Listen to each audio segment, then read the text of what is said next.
भारत वो तस्वीरें कभी नहीं भूलेगा जब चंद्रयान 2 में कुछ कमी रह गई थी और पीएम मोदी ने वैज्ञानिकों को हौसला दिया था।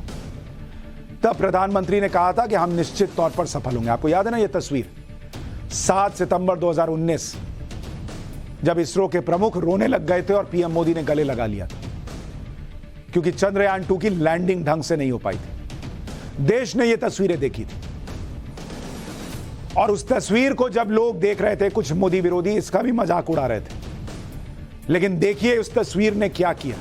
वो जो पीठ सहलाई गई, वो जो हौसला दिया गया, वो जो ढाढ़स दिया गया, जो कहा गया कि कोई बात नहीं, करो ना, अगली बार होगा, उसका नतीजा ये हुआ कि इस मिशन के अगले प्रयास में सफलता हमारी साथ होगी। इस विश्वास ने कमाल करके दिखाया और इसी हौसले की वजह से भारत के वैज्ञानिकों ने फिर से मिशन चंद्रयान की तैयारी पूरी कर ली और अब चंद्रयान का तीसरा मिशन लॉन्च होने वाला है।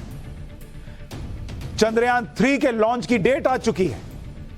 पीएम मोदी ने जो हौसला दिया उससे भारत चांद पर नया इतिहास लिखने जा रहा है। इसलिए कभी भी हौसले को कम करके नहीं आंकना चाहिए। कभी भी ये गले लगाना, ये हिम्मत देना, ये कम नहीं होता। यही काम प्रधानमंत्री नरेंद्र मोदी उन खिलाड़ियों के साथ करते हैं जो कहीं से भी हार कर आते हैं और फिर देखिए मेडल पे मेडल आता है। अपना इसरो, अपने साइंटिस्ट कमाल के हैं। ऐसा नहीं है कि पीएम ने गले लगा लिया इसलिए ये हो रहा है, लेकिन उस गले लगाने से उनमें फिर से विश्वास जागा कि नहीं यार, करके दिखाना है। सारा टैलेंट उन्हीं का है, लेकिन विश्वास जब देश के प्रधानमंत्री ने पास किया तो नतीजा सबके सामने। चंद्रयान 3 को 13 जुलाई को दोपहर 2:30 बजे लॉन्च किया जाएगा। इसरो के मुताबिक चंद्रयान पूरी तरह तैयार है। चंद्रयान को ले जाने वाले रॉकेट LVM-3 की असेंबली श्रीहरिकोटा में सतीश धवन स्पेस सेंटर पर चल रही है।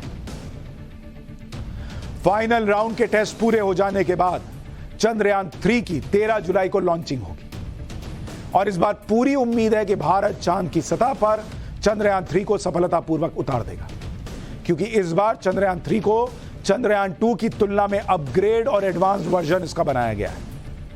पिछली बार चंद्रयान 2 चांद की सतह से लगभग 2 किलोमीटर ऊपर नष्ट हो गया था। इसके बारे में आगे आपको बताऊंगा ताकि आपको यह भरोसा हो सके कि चंद्रयान 3 इस बार चांद पर लैंड ही नहीं बल्कि इसका रोवर चांद की सतह पर चलेगा भी।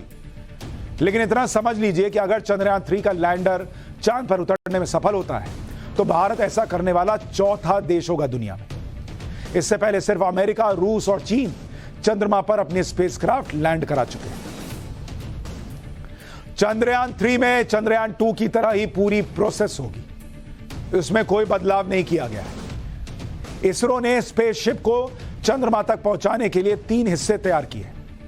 मैं तो टेक्नोलॉजी और ग्राफिक्स की मदद से पहुंच गया, इतना आसान होता नहीं।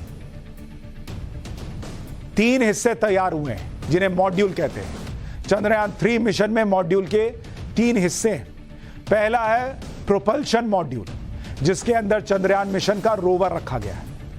दूसरा है लैंडर मॉड्यूल, जो इस प्रोपल्शन मॉड्यूल को चांद की सतह पर उतारने में मदद करेगा।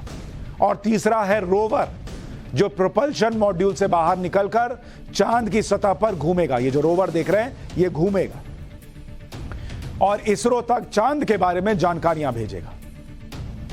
पिछली बार चंद्रयान 2 के साथ ऑर्बिटर भी भेजा गया था, जो अभी भी चांद के चक्कर लगा रहा है, इसलिए इस बार ऑर्बिटर की जरूरत नहीं है।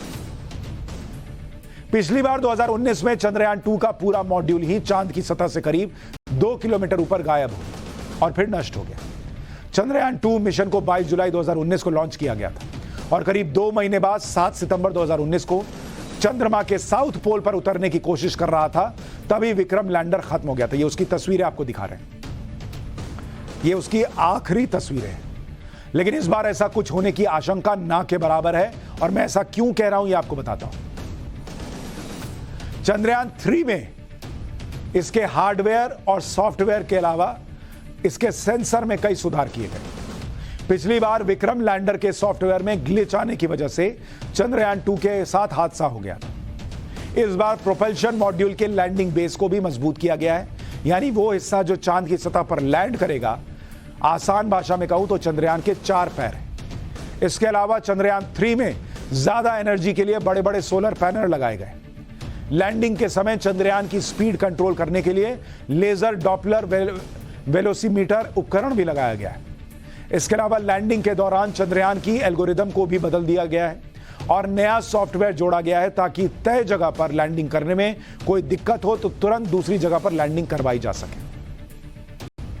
यानी चंद्रयान 3 चंद्रयान 2 से कहीं ज्यादा एडवांस है।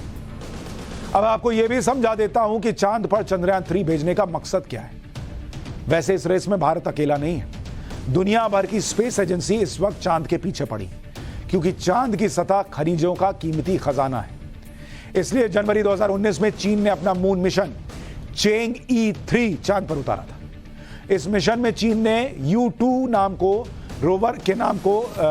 के रोवर को चांद की सतह पर चलाया था और यह मिशन अब भी एक्टिव है। इसके अलावा अमेरिका 2025 तक आर्टेमिस मिशन के तहत चांद की सतह पर इंसान भेजने की तैयारी कर रहा है। पिछले दिनों जब पीएम मोदी अमेरिका गए थे तब अमेरिका ने इसी मिशन पर भारत की मदद मांगी थी। अब भारत इस मिशन पर अमेरिका की मदद करेगा। चांद पर धरती से 10 गुना ज्यादा खनिज मौजूद है, जिसे पाने के लिए दुनिया भर की स्पेस एजेंसीज मून मिशन पर काम कर रही है। चांद पर मौजूद पहला खनिज है रेयर अर्थ मेटल, जिसका चांद पर बहुत बड़ा भंडार है। इसकी मदद से एनर्जी पैदा करने वाले सुपर कंडक्टर बनाए जा सकते हैं। सुपर कंडक्टर से बिजली का नुकसान 0 हो जाता है।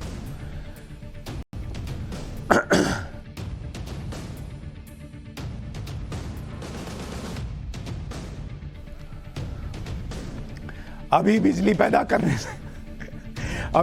पैदा करने से सप्लाई तक करीब 40% वेस्ट हो जाती है। लेकिन सुपर कंडक्टर के साथ ऐसा नहीं होगा, बिल्कुल ही गला चला गया। दूसरा खनिज है टाइटेनियम। इससे दुनिया का सबसे मजबूत लेकिन वजन में हल्का मटेरियल बनाया जा सकता है, जिससे लंबी दूरी के रॉकेट बनाने में मदद मिलेगी। तीसरा है हीलियम। यह सबसे क्लीन एनर्जी है। जैसे कोयला से एनर्जी बनाने में बहुत प्रदूषण फैलता है, जबकि हीलियम से बिजली बनाने में प्रदूषण बहुत कम हो जाएगा। इसके अलावा चांद पर पानी और ऑक्सीजन मिलने की भी ढूंढने की कोशिश की जाएगी। अगर ऐसा हुआ तो चांद पर इंसानों को बसाए जाने की उम्मीद की जा सकती है, लेकिन इसमें बहुत लंबा समय लगने वाला है। इन सभी बातों को ध्यान में रखते हुए चंद्रयान 3 अगले महीने उड़ान भरने वाला है और इस बार पूरी उम्मीद है कि भारत चांद पर अपने कदम रख देगा।